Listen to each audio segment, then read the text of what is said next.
So, welcome to what I would like to call a wow, spelled A-W-O-W, otherwise known as Arwen's World of Words.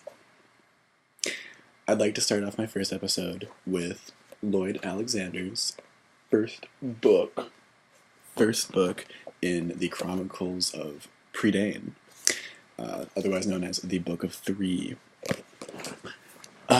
So I have a lot to say about this book. So Lord Alexander was in World War II and was stationed in counterintelligence in Wales, and that's where they first heard of the seminal texts of Welsh folklore. I can't pronounce the name of it, but I can put a link to it in the description. Haha. And they're really interesting. Through a little bit of preliminary research, it's become apparent that that is actually the foundational texts for the Arthurian myths of King Arthur and his court of Camelot, which I personally love a lot. And I think that's pretty cool, honestly. But basically, you read the introduction / forward, or whatever you want to call it, written by Lloyd Alexander to this book, and he even mentions the fact that this is inspired by these texts. Now, this is a pretty well-known series of high fantasy YA novels, right? I remember first picking up these books when I was 9, 10, I don't know. They were on my bookshelf when I was a kid, and they're pretty good. It's very apparent after you read and learn about these foundational Welsh texts that this is a direct parody rewrite of those tales. It's pretty basically written. It's written definitely as if it was a high epic poem that was translated into a kid's high fantasy novel. I have nothing more to say to it other than you should read it if you want something that is one of those old stories that is so ingrained in the popular culture of high fantasy. So, not to get too much into it, basic story about a young cis male protagonist who really just wants to get out of the world that he feels is restricting him. Again, it's the same type of, oh my gosh, I am an orphan, I don't know where I come from, but I'm still here on this fantastic small farm that is going to then expand, and I'm going to meet people who are going to be foundational for the story arc for the rest of the series, who teach me how to grow and teach me to appreciate things that I have never had, and teach me to appreciate things that I had while I was in that sheltered farm.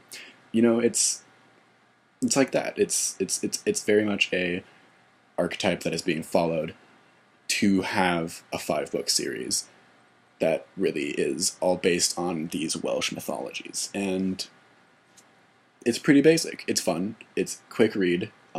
Very not hard to understand. It is very much written by a white male in the 50s and 60s, so it's pretty sexist. The main character is this whiny pig boy who doesn't let anybody else talk, especially the heroine of the tale, who's obviously into him, but he's just a fucking idiot and doesn't let her speak at all. But overlooking all of these things, it's still a good book that you would want to read if you wanted a quick book, and if you wanted the enticing ability to have more books in the future. But if you just wanted to read a quick 160-page, hey, look, easy adventure novel, boom, this is for you. it's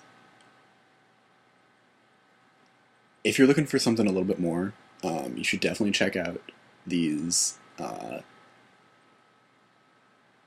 like as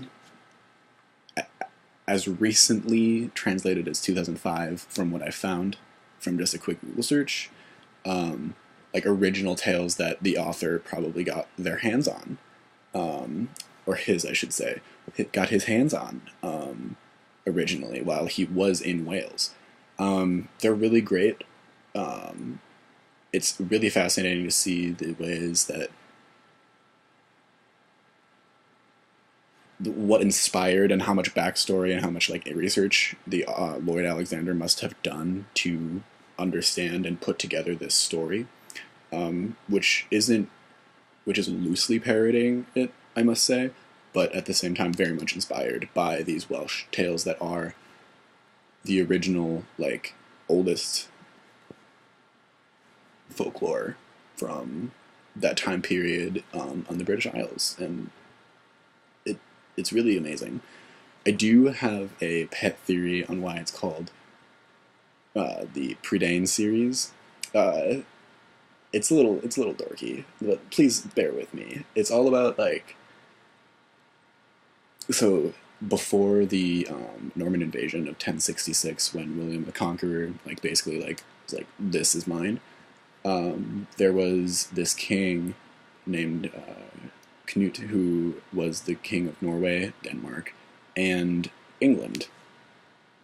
Um, and he was Danish, and like that definitely was like a very big period in the the Isles, and like the Danes have definitely been a settler figure on the like pre-English history during the early Middle Ages. I don't know, I thought that was fun. Anyways, I guess this is the end. Thank you so much for watching.